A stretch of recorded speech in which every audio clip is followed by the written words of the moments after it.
14 verse 1 to 31. Sinabi ng Panginoon kay Moises, sabihin mo sa mga Israelita na bumalik sila malapit sa Pi-hahiroth sa gitna ng Migdol at dagat na pula, at magkampo sila roon sa tabi ng dagat sa harap ng Baal Zephon. Iisipin ng paraon na nagkaligaw-ligaw kayo at hindi na makalabas ng disyerto, at patitigasin ko ang kanyang puso at hahabulin niya kayo, pero papatayin ko siya at ang kanyang mga sundalo. So dito na po natin malalaman, mga kaibigan, ang hahantungan ni Paraon sa kanyang katigasan ng puso.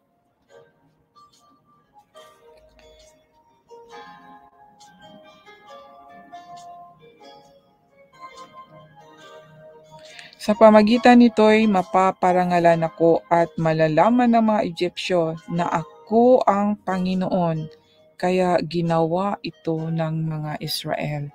Ang gusto lang ng Diyos, no, sa akin pong naunawaan na makilala talaga siya kung sino siya.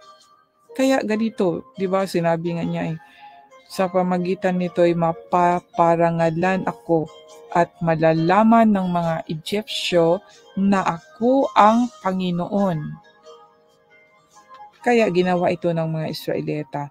Nang mabalitaan na ng hari ng Egypto na tumakas ang mga Israelita, nagbago ang isip niya at ang lahat ng opisyal tungkol sa pag-alis ng mga Israelita.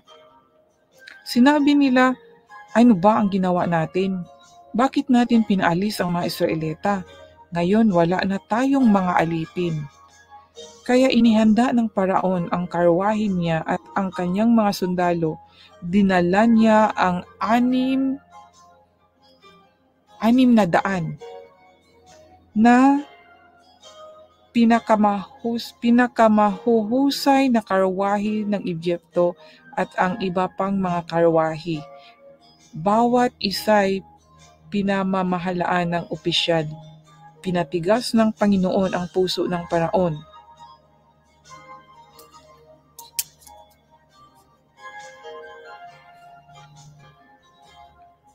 Pinatigas ng Panginoon ang puso ng Paraon na hari ng Egypto. Kaya hinabol niya ang mga Israelita na naglalakbay na buo ang loob. Ang mga Egyptyo na sumama sa paghabol ay ang mga sundalo ng hari, kasama ang mga mangangabayo niya, sakay ng kanilang mga kabayo at karwahi.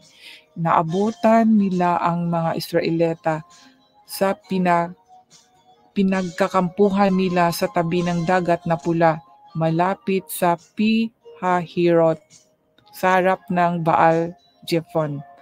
Nang papalapit na ang Paraon at ang kanyang mga sundalo, nakita sila ng mga Israelita.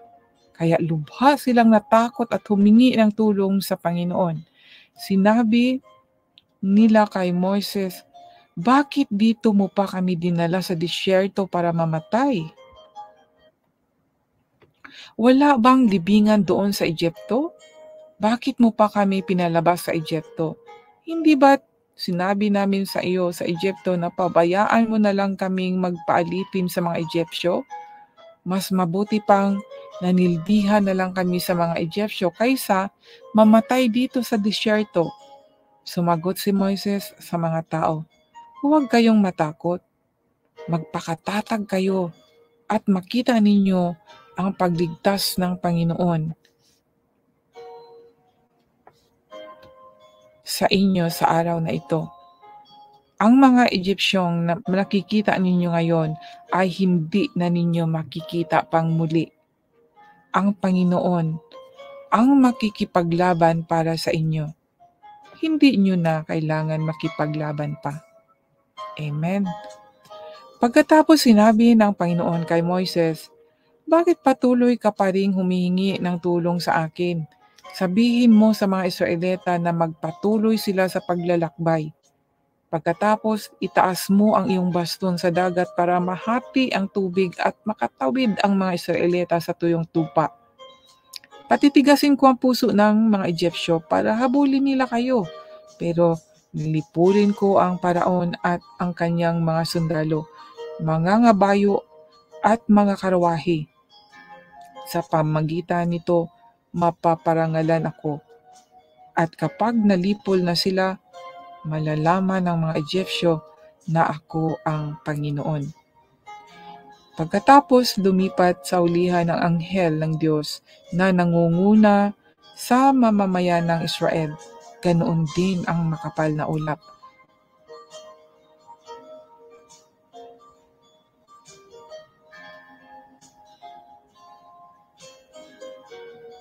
Tumigil ito sa gitna ng mga Israel at sa mga Egyptyo.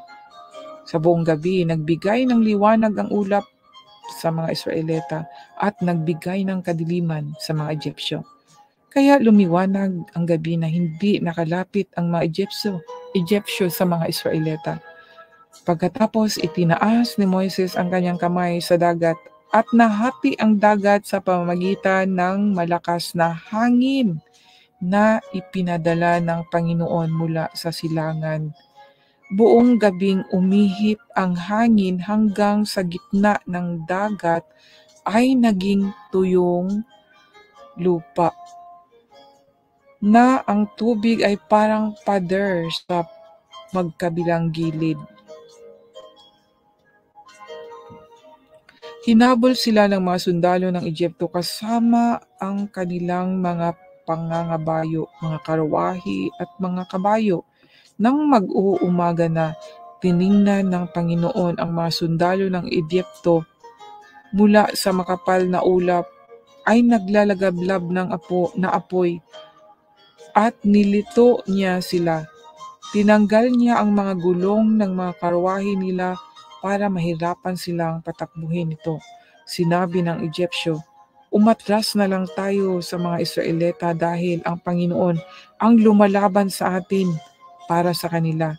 Nang nakatawid na ang mga Israelita, sinabi ng Panginoon kay Moises, "Itaas mo ang iyong kamay sa dagat para bumalik ang tubig at matabunan ang mga Egyptyo at ang mga karwahe nila at mga ngabayo."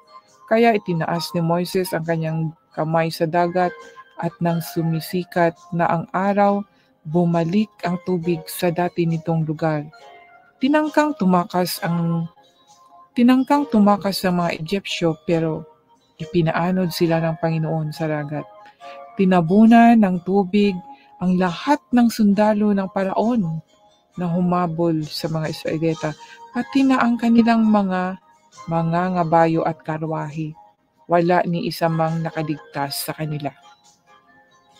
Pero ang mga Israelita ay dumaan sa tuyong